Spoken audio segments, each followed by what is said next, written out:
Libro de Lucas, capítulo 15, versículo 11. Mire lo que dice la palabra del Señor. También dijo: un hombre tenía 2 hijos, y el menor de ellos dijo a su padre: Padre, dame la parte de los bienes que me corresponde. Y les repartió los bienes. No muchos días después, juntándolo todo, el hijo menor se fue lejos a una provincia apartada, y allí desperdició sus bienes viviendo perdidamente.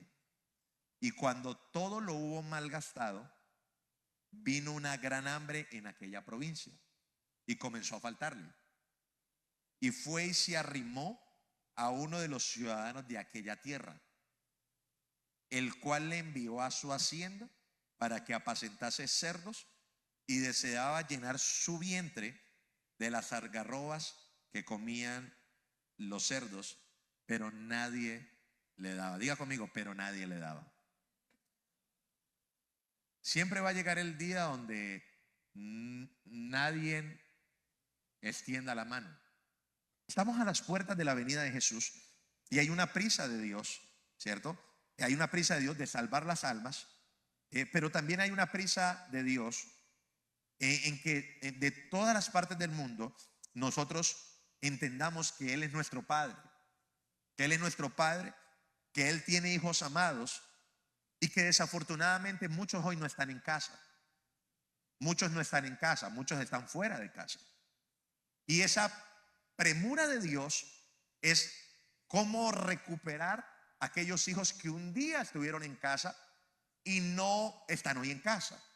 Esa premura de Dios está en recuperar a aquellos que nunca han llegado a su casa, porque hay unos que nunca han llegado a su casa, ¿cierto? O sea, Dios tiene afán por sus hijos. Dios no quiere, dice la Biblia, que Él no se va a dejar arrebatar nada de lo que está en su mano. Y Él no quiere que sus hijos se pierdan, sino que todos procedan al arrepentimiento. Así que creo que una de las revelaciones más importantes de nuestra vida, que parece lo más sencillo, que parece lo más elemental, es que nosotros entendamos que después de la obra redentora de Cristo, lo más importante que yo debo entender es la revelación de la paternidad de Dios. Y eso debe arraigarse en nuestro corazón, porque a mi corazón se tienen que revelar estas 3 cositas. Número 1, que Él es mi Padre. Número 2, que yo soy su hijo. Y número 3, que Él me ama igual como ama a Jesús. Yo soy un hijo amado, y amado de la misma manera en que se ama a Jesús. O sea, nuestro Padre no tiene diferencia entre el amor que tiene por Cristo y el amor que tiene por cada uno de nosotros. Esa es la revelación de la paternidad de Dios. Él es mi Padre, Dios es mi Padre, o sea, es mío, Dios es mío, pero yo soy su hijo, yo soy de Él. Y Él me ama igual como ama a Jesús. Me ama igual que como ama a Jesús. Y esa revelación debe permanecer en nuestro corazón. Nosotros somos parte de la familia de Dios. Usted hace parte de una familia, de la familia de Dios. ¿Por qué somos parte de la familia de Dios? Porque tenemos el mismo espíritu que tiene Jesús, el Espíritu Santo. Por eso hacemos parte de la familia de Dios. Y escúcheme bien, creo que la religión nos hizo perder esa identidad. La religión es costumbre. Uno puede venir a la iglesia por costumbre. Puede venir uno una hora, aprenderse unas canciones, escuchar un sermón e irse para la casa y vivir igual. Eso es religión. Religión es venir a la iglesia por un costumbrismo, pero mi vida no demanda una explicación sobrenatural del encuentro que yo he tenido con Dios, si es que lo he tenido, llamémoslo así de cierta manera, ¿cierto? Entonces religión me hizo perder a mí la identidad. O sea, yo no vengo a un templo religioso, yo vengo a la casa de mi Padre. Yo vengo a buscar a mi Padre y yo vengo a adorar a mi Padre, y yo quiero tener una relación íntima con Él, y lo único que yo hago en la iglesia es aprender a cómo llevar esa relación para llevarla allá afuera, para llevarla en el día a diario. Cómo yo llevo una relación con Dios en el día a diario, cómo yo me mantengo en esa relación con Él. Y creo que la religión nos hizo perder de vista eso, ¿no? Creo que a veces venir a la iglesia es lavar nuestras conciencias. Ya fui a la iglesia el domingo, ya, ¿cierto? O sea, ya lavé mi conciencia, pero no tengo una relación verdaderamente con Él, ¿sí? Y hoy tenemos ese problema, que hemos perdido la identidad como hijos. A veces somos visitantes de la iglesia. Somos visitantes temporales de la iglesia. Pastor, ¿por qué los hijos pierden la identidad? Por dos razones. Número uno, porque los hijos de hoy olvidan rápidamente. Libro de Proverbios capítulo 3 versículo 1. Hijo mío, nunca olvides las cosas que te he enseñado. Nunca olvides las cosas que te he enseñado. Guarda mis mandatos en tu corazón. Si lo haces así, vivirás muchos años y tu vida te dará satisfacción. Mire esto. Mire, no hay nada más poderoso que la enseñanza familiar. Mire, si algo marca la vida de una persona es la enseñanza familiar. El problema de esta generación es que a nosotros se nos está olvidando lo que nos enseñaron en casa. Se nos está olvidando, ¿cierto? Mire, y no hay nada más poderoso que la enseñanza familiar, y uno no se puede olvidar de ella. Usted no se puede olvidar de la enseñanza de casa, ¿cierto? Esa enseñanza uno la tiene que guardar dentro del corazón. Esa enseñanza la debe uno atesorar. Mire, uno de los esfuerzos grandes que hacen los padres no es llenar a sus hijos con plata, ni con golosinas, ni con chicles. Y si es así, arrepiéntase. Uno de las cosas más grandes que puede hacer un padre es modelar el estilo de vida de sus hijos bajo principios, bajo costumbres. ¿De dónde no aprendimos a robar? ¿De dónde no aprendimos a ser groseros? Por ejemplo, a alguien le enseñaron que cuando los adultos hablan, uno no hablaba cuando uno estaba niño. ¿Qué le enseñaron eso? Porque los niños de hoy no le enseñan eso. Pero hay que uno hablara cuando dos adultos estuvieran hablando.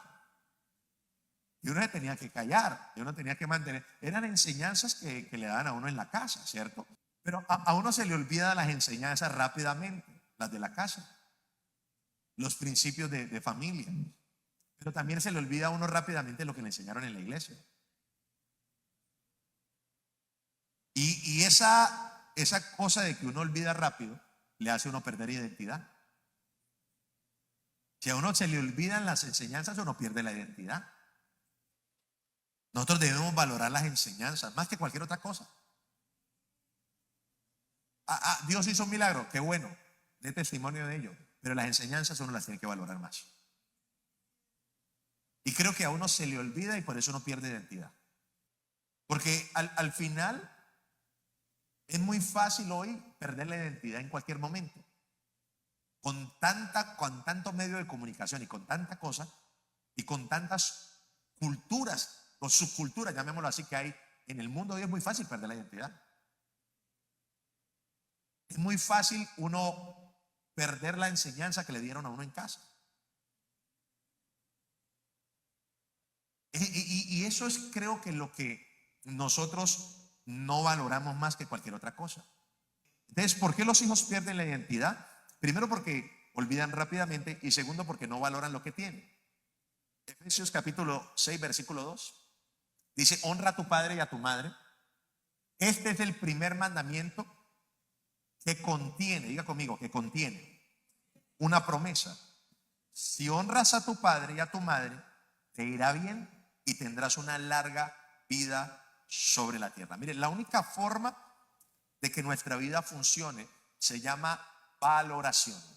Si nosotros valoramos nuestros padres, si nosotros, mire, le voy a decir una cosa, si nosotros hubiéramos valorado los padres de esta nación que edificaron esta nación, nosotros estaríamos mejor. Si Estados Unidos hoy valorara a los padres de la patria de padres, los padres de la patria que fundamentaron a Estados Unidos en la palabra de Dios, en la Biblia, si ellos valoraran a sus padres, si hubieran honrado a sus padres, ellos no hubieran perdido la identidad. Mire, viendo El Salvador y todo lo que está pasando en El Salvador, no sé si alguno ha visto lo que está pasando en El Salvador, pero creo que es tendencia, ¿cierto? El nombre del país es el nombre de Jesús. O sea, y cómo las cosas se hicieron pensando en Dios y cómo se degradaron en violencia, en destrucción, ¿cierto? porque se perdieron las enseñanzas y no se valoraron los padres. Cuando se pierde, mire, por eso es muy difícil hoy encontrar identidad en la gente. Todo el mundo quiere parecer a todo el mundo, pero hemos perdido identidad en la sociedad. Y cuando vemos la historia del hijo pródigo, vemos cómo rápidamente él se olvida de las enseñanzas de su casa y cómo rápidamente él no valoró el padre que Dios le había entregado y lo que el padre había hecho por él. No lo valoró. Y creo que nosotros no valoramos esas cosas, porque desafortunadamente nos hemos llenado la cabeza de que nosotros lo único que necesitamos es tener es plata. Cuando uno escucha al pastor Casluna, uno escucha lo que mi mamá me enseñó. Mi mamá china me enseñó. Y su mamá era de origen oriental, ¿sí? Y le enseñó una serie de principios que lo hicieron grande, ¿verdad? Y creo que nosotros perdemos de vista a quienes vinieron antes que nosotros y sus enseñanzas. Ahí es donde se pierde la identidad como hijos. Ahora, pastor, ¿qué es un hijo pródigo? Definamos qué es un hijo pródigo. Lucas capítulo 15 versículo 13 dice: no muchos días, juntándolo todo, el hijo menor se fue lejos a una provincia apartada y allí desperdició sus bienes viviendo perdidamente. La palabra pródigo se usa para describir a una persona que gasta mucho dinero o que no cuida sus cosas. Que gasta mucho dinero o que no cuida sus cosas. Y la palabra pródigo significa derroche, desperdicio. ¿Cuáles son las características de un hijo pródigo, pastor? Número uno, el hijo pródigo es independiente. El hijo pródigo es independiente. Los rasgos de un hijo pródigo, o sea, de un hijo que desperdicia, de un hijo que no valora lo que tiene, es que él es independiente. Y la independencia se puede definir de una manera práctica y sencilla: en no querer tener autoridad, no tener un padre a quien rendirle cuentas. Él se convirtió en pródigo cuando planeó salir de la casa de su papá. Cuando él dijo: le voy a pedir la herencia a mi papá, la voy a reunir y me voy a ir. Ahí se convirtió en hijo pródigo.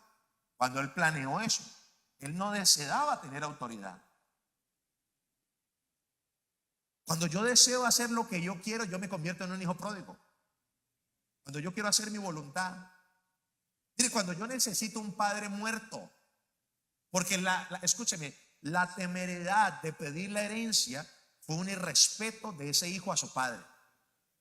¿Por qué? Porque él estaba asumiendo, escúcheme, estaba asumiendo que su padre le iba a financiar sus caprichos sin que él estuviera.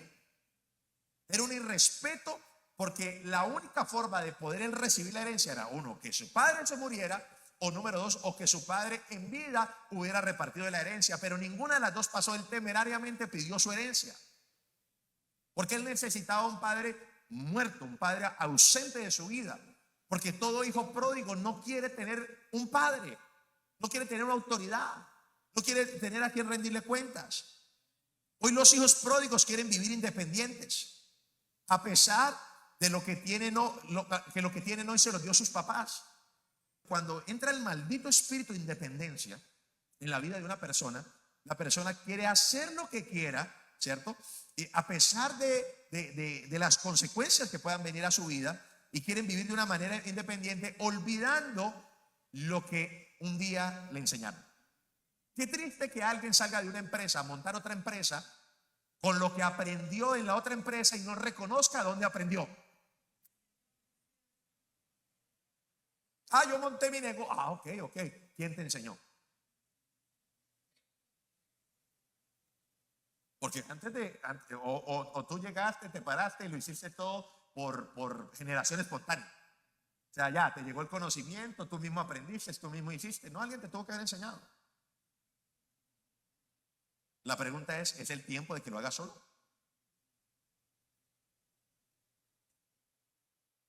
¿O quieres ser independiente porque eres rebelde?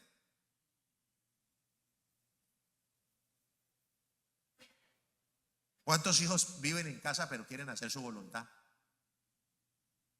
Mire, le voy a decir una cosa, si usted tiene un hijo en casa y su hijo hace lo que quiera, mire, le voy a decir una cosa, usted está creando a alguien peor que el diablo. No hay nada más destructivo que tener a alguien en casa que haga lo que quiera y usted mantenerlo. Nosotros le estamos haciendo un daño a la gente fomentándole su independencia. Porque mañana vamos a tener una generación castrada. Una generación, escúcheme, que no va a saber qué hacer con la herencia que recibió. Usted sabe que estas benditas Biblias han costado generaciones completas. O sea, la Biblia, ay, yo compré la Biblia. Usted no sabe lo que valió eso. Usted no sabe qué nos valió la alabanza a la iglesia. Usted no sabe qué valió la adoración. Usted no sabe qué valió la escuela dominical. Cuántos tuvieron que sufrir, que pagar un precio para llegar a una conclusión doctrinal. Ayer estaba en clase en la universidad y decía la doctora, decía algo y decía: nosotros pensamos que el decálogo doctrinal lo recibimos simplemente porque se lo reveló el Espíritu Santo y ya recibieron. Eso valió investigación, eso valió comunión, eso valió entrega total de la iglesia, eso valió muchas cosas para llegar a una conclusión. Que nosotros la recibimos solamente. Es como cuando uno va al colegio, usted lee los libros, usted no sabe lo que le costó al que escribió el libro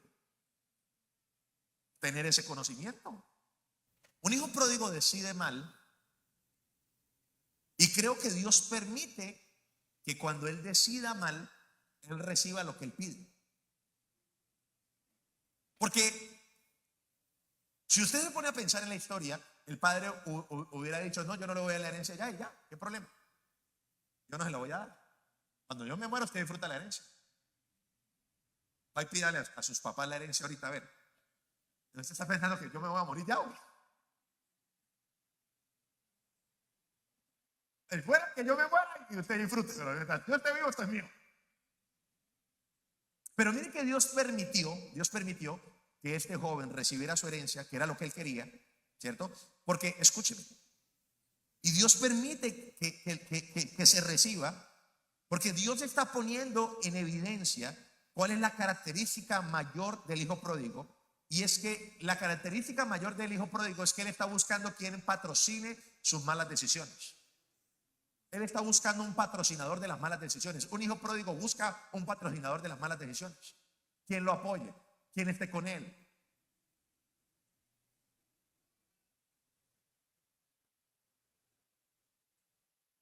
Todo hijo pródigo tiene esa cosa de buscar apoyos en las decisiones que quiere tomar. Mire, a él ni se le ocurrió preguntarle a su papá que si él se podía ir. O sea, él no se le ocurrió, él sencillamente tomó una decisión y buscó un patrocinador para la decisión que él tomó.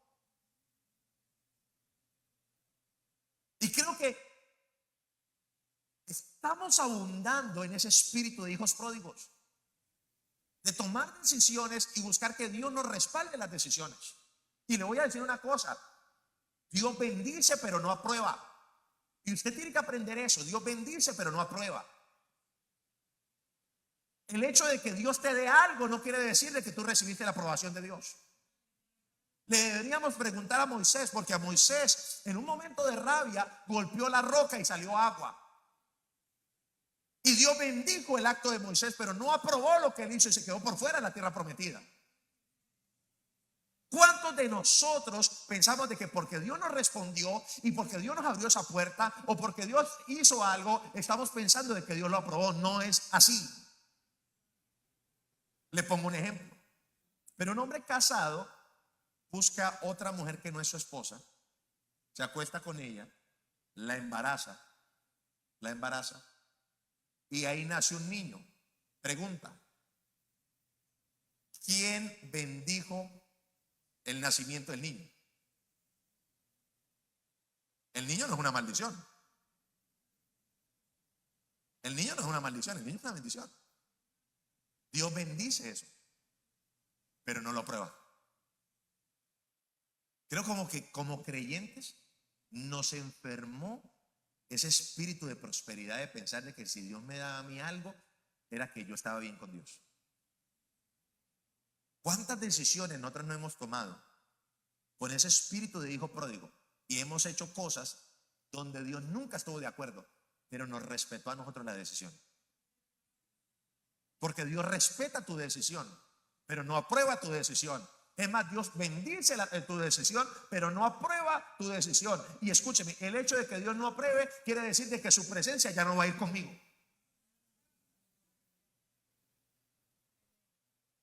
Usted, escuche, usted puede mañana abrir un local, arrendar un local, reunir 20 personas, comenzar a predicar y decir que usted está haciendo la obra de Dios, el ministerio de Jesús. Y escúcheme, y Dios puede salvar gente, Dios puede restaurar gente, Dios puede bendecir personas ahí, pero eso no quiere decir que Dios te aprobó lo que estás haciendo. ¿Cuál es el sello de aprobación? Su presencia. ¿Cómo sé que Dios aprueba algo? Donde está la presencia de Dios es que Dios aprobó. Porque el hijo pródigo no tuvo la aprobación para salir de su casa, aunque salió de su casa, aunque su papá le dio el dinero, él salió con la bendición de su padre, él se fue a su casa, pero no tenía la aprobación de su padre, porque la presencia de su padre ahora no iba a estar con él. O sea que yo me debería preocupar más que por tener el resultado de una oración, debería preocuparme más de que Dios esté conmigo. Ustedes recuerdan a Jacob orando en Betel cuando él vio la escalera y lo que Jacob le dijo: Señor, si tú fueres conmigo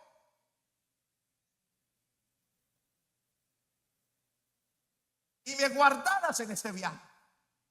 La preocupación de Jacob no era si allá iba a haber comida, si allá iba a haber techo. La preocupación de Jacob era que la presencia de Dios fuera con él.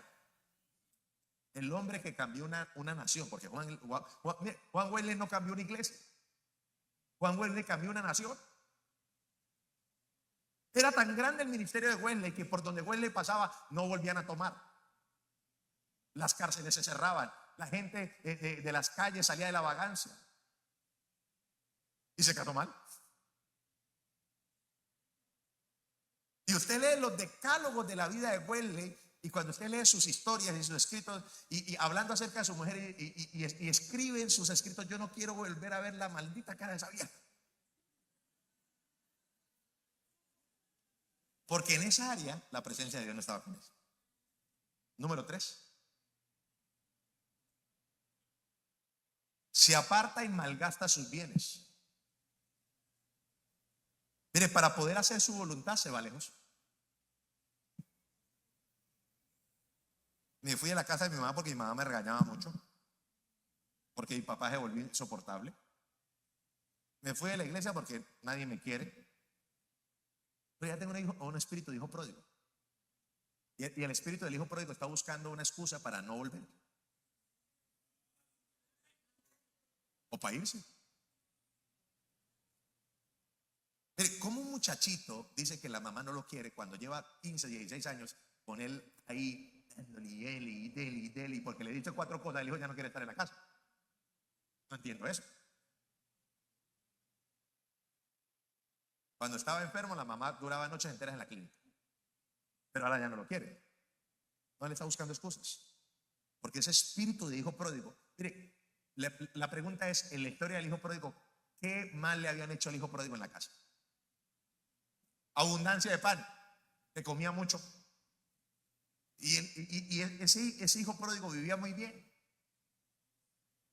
Vivía muy bien en la casa de su papá, pero él quiere apartarse, porque él quiere hacer sus pilatunas, él quiere hacer sus desórdenes, él quiere irse por allá a dañar su vida y a destruirse, porque él quiere hacer su voluntad y no quiere que nadie le diga nada, que nadie lo moleste. Y fuera de eso se va con la herencia, se va con lo que Dios le entregó. Quiere hacer lo que no podía hacer en casa. Quiere desperdiciar sus bienes, su vida.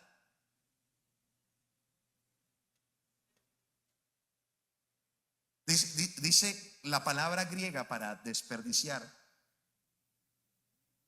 Es la palabra, esa palabra significa aventar al aire. Yo creo que para todos nosotros es como la imagen que nosotros tenemos que hemos visto en televisión o en internet, el que tira la plata al aire, el que la tira a un helicóptero, ¿cierto? Que pasan tirando la plata, así, o sea, alguien que está tirando las cosas, está aventando las cosas. El hijo pródigo tira su vida, tira sus bienes, desperdicia y gasta sus cosas en cosas inútiles. Mire, usted hubiera, el hijo pródigo hubiera salido de la casa con una mentalidad de voy a hacer un proyecto, voy a montar una empresa, voy a comprar una hacienda. No, él quería gastarse la plata en lo que él quería. Quería hacer de su vida como él quería. Y mire, escúcheme lo que le voy a decir, y esto es muy revelador.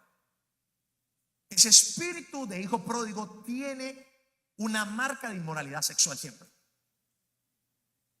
Quien se aleja de la autoridad siempre es para poder cometer sus pecados sexuales. Si no, pregúntele a Israel por qué cada vez se dejaba de Dios y se apartaba del Señor y de su ley. ¿Por qué? Porque iban a correr detrás de Baal, iban a correr detrás de Acera, porque Baal y Acera eran puras prácticas inmorales. No conozco el primero que haya salido de la casa de sus papás y no haya caído en fornicación, no haya caído en adulterio. No conozco el primero que se haya ido a la iglesia y no esté cayendo en pornografía, y no esté cayendo en adulterio, y no esté cayendo en fornicación.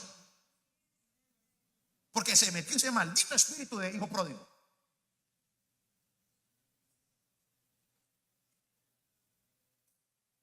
Los hijos que abandonan son rebeldes, son apóstatas. Apostasía es desviarse de la enseñanza de la fe. Malgastan su vida. Este muchachito, en vez de ir a hacer otras cosas, dice el hijo mayor, y el hijo mayor no sé cómo se enteró, porque no sé cómo se enteró, pero él estaba gastando su dinero con rameras. Así fue el mayor. No sé si le mandaron un WhatsApp, pero él supo. Ahora viene este que se gastó su dinero con rameras. O sea, se gastó su dinero en la inmoralidad sexual. Mire, cuando el diablo te quiere quitar el dinero y te quiere quitar la plata, te mete en inmoralidad sexual. ¿Usted sabe cuánto dinero se pierde en un motel, en una salida, a través de la pornografía? Satanás quiere robarle la herencia a los hijos de Dios, mantenerlos esclavos del pecado. Libro de Lucas capítulo 15, versículo 14. Cuando todo lo hubo malgastado, vino una gran hambre en aquella provincia y comenzó a faltarle. Y fue y se arrimó. En el original, en el griego es adhirió a uno de los ciudadanos de aquella tierra, el cual le envió a su hacienda para que apacentase los cerdos, y deseaba llenar su vientre de las algarrobas que comían los cerdos, pero nadie le daba. Mire, yo quiero decirle algo, esto lo he dicho muchas veces este año, pero quiero decirle algo: todo se acaba. La belleza se acaba. Para quienes viven de la belleza, la belleza se acaba. El dinero se acaba. Porque escúcheme bien, van a venir los tiempos donde a todo el mundo le va a comenzar a faltar. Y a quienes más le va a faltar fue a aquellos que anduvieron en la casa de Dios, que están por fuera, y que Dios va a comenzar a apretarlos para que reconozcan que Jesucristo es la única fuente de sus vidas. Le va a hacer falta. Todo va a comenzar a faltar. ¿Cómo estaba este muchacho de mal que se adhirió a alguien que trabajaba con cerdos? Saben que para los judíos los cerdos son inmundos. Para ellos son repugnantes. Para nosotros son jamón o cileta, ¿sí? Pero para ellos ese tema es repugnante. Y representaba la falta de devoción y de cuidado espiritual que una persona tenía. Yo les dije que alimentar cerdos es alimentar mis deseos. Su último trabajo fue alimentar sus deseos. Y cuando yo alimento mis deseos, yo llamo a los demonios a que atormenten mi vida, a que controlen mi vida. ¿Cómo piensan los demonios? Y más para estas fechas que estamos sacando muchos demonios. Pero El demonio tiene un propósito y es ayudarte a que tú sientas placer, hacer que tu cuerpo experimente el placer para que el hueco que deje el placer traiga el sufrimiento. Vamos a ponerles un ejemplo sencillo. La glotonería es un demonio. ¿No lo sabía? Comer y alimentarse bien no es pecado, ¿no? Pero la gula tiene un demonio que quien posee quien está o tiene ese demonio siente placer comiendo a toda hora. Pero Satanás sabe que está haciendo un hueco para una enfermedad. Hace un hueco para luego meter un demonio de enfermedad.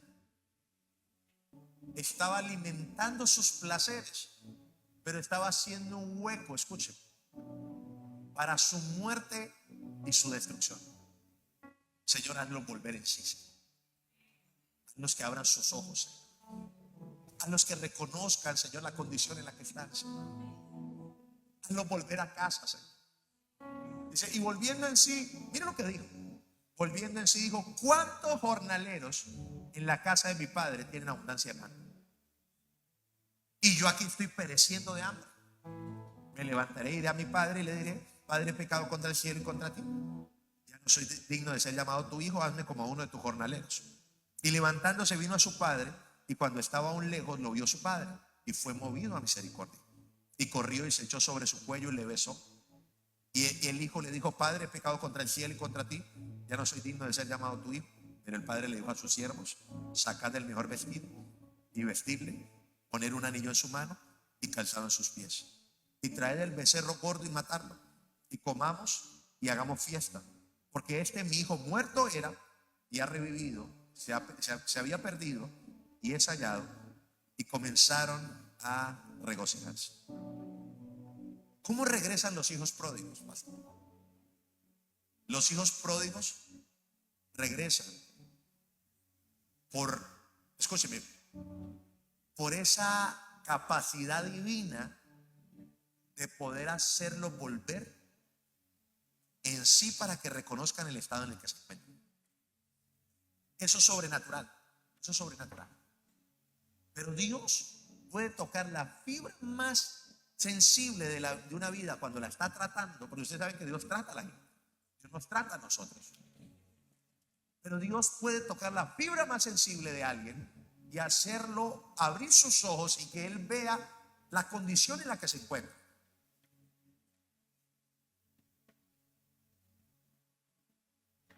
Creo que todo hijo pródigo debe reconocer que en algún momento estuvo en la casa de su padre, en algún momento tuvo abundancia de pan, pero que ahora está pereciendo de hambre, porque mire, la desgracia más grande de una persona es vivir sin fe. ¿Sabe qué es lo que el diablo siempre ha buscado de que nosotros no tengamos fe? Simón, Simón, Satanás os ha pedido para zarandearos como a trigo, pero yo he rogado por ti para que tu fe no falte. La preocupación de Jesús no era el zarandeo, la preocupación de Jesús no era el problema. La oración de Jesús no estaba dirigida a que no le pasara nada a Pedro y a los discípulos. La oración de Jesús y tenía una preocupación que no le faltara la fe. El problema del hijo pródigo era que él no tenía la abundancia de pan. Venía de su padre. Creo que la conciencia más grande a la que Dios tiene que llevar a un hijo pródigo es que no tiene alimentación espiritual y que perdió su fe. Satanás saca a la gente de la iglesia, Satanás saca a la gente del ministerio para cortarle la fe. ¿Cómo le corto la fe? Ese es su trabajo. Quitémosle la palabra, alejémoslo de la palabra. Hoy escuchaba a una profeta en un programa de Sir Rod decir esto, que cuando fue al cielo dijo: el lienzo en el cielo por el que hacen todas las cosas es la palabra. Todo en el cielo está dominado y controlado por la palabra de Dios. que aquí en la tierra viene a desembocarse como fe para nosotros. Yo, ¿cuántos jornaleros en la casa de mi padre tienen abundancia de pan? Y ahí es donde se cae en cuenta de la necesidad de tener la palabra de Dios. Allá hay abundancia de pan, allá hay palabra de Dios. Yo necesito ese alimento. Ya sé qué voy a hacer. Voy a ir a la casa de mi padre y no le voy a decir que voy a ser un hijo. No, yo le voy a decir: déjeme como uno de sus jornaleros, yo quiero comer. Pero lo que el hijo pródigo no sabe es que el corazón de su padre sigue siendo el mismo y que su papá lo sigue viendo de la misma manera. Y que su papá no es michicato. Que si todos en la casa comen bien, ¿por qué su hijo no va a comer bien? No importa los errores que tú puedas cometer, no importa los pecados o hasta dónde Satanás te haya llevado y tus propios deseos te hayan llevado, que mi padre me está esperando. Mi padre me ama y me ama igual que a su hijo Jesús. Que no importa mis errores, no importan mis pecados, siempre hay una oportunidad en la casa de papá. Siempre hay alimento en la casa de mi papá. Siempre hay esperanza en la casa de mi padre. Siempre la hay. Usted sabe que la parábola se le puso por título, se le puso por título, porque los títulos no están en el original. El que puso el título fue Steve Lector cuando organizó la escritura. Pero el hijo pródigo no solamente era el que había ido. Y el hijo mayor estaba en donde estaba trabajando, estaba sirviendo en la iglesia. El hijo mayor era fiel servidor de su padre, fiel servidor. Y cuando vino y llegó cerca de la casa, ¿qué oyó? Y llamando a uno de los criados le preguntó: ¿qué era aquello? ¿Qué era aquello? Hermano ha vuelto, le dijo, y tu padre mató el ternero engordado. Celebramos porque llegó a salvo. Estamos haciendo fiesta. El hermano mayor se enojó y no quiso entrar. Y su padre salió y le suplicó que entrara. Sí, venga, entra. Pero él respondió: mire esto, pero él respondió: todos estos años he trabajado para ti como un burro. Y nunca me negué a hacer nada. Y todo este tiempo no me diste ni un cabrito para festejar con mis amigos. Sin embargo, no, ahí se volvieron. Sin embargo, no, ahí está bien. Sin embargo, cuando este hijo tuyo regresa después de haber derrochado tu dinero en prostitutas, matas el ternero engordado para celebrar. Versículo siguiente. Su padre le dijo: mira, querido hijo, tú siempre has estado a mi lado y todo lo que yo tengo es tuyo. ¿Por qué es un hijo pródigo el hijo mayor? Porque él ha desperdiciado la oportunidad de estar con su papá y no ha disfrutado de lo que su papá tiene. Y hay muchos hijos pródigos en la iglesia que sirven, que trabajan, que oran, pero ellos no disfrutan el estar en casa, no disfrutan de lo que su padre les ha entregado, no disfrutan a sus padres espirituales y lo que Dios ha hecho, no disfrutan la palabra que tienen, la abundancia de pan que hay en la casa. Entonces también se terminan convirtiendo en hijos pródigos que viven en la casa pero no son capaces de comerse el cabrito ni hacer fiesta por lo que tenemos en la casa. Entonces terminan siendo hijos pródigos también, viviendo en la misma casa. Porque allá hay muchos ministerios tirados. Satanás los engañó, el pecado los engañó. Pero van a volver a casa. Y usted no lo va a mirar feo. Usted, ¿qué hace aquí? Lo mismo que usted hace.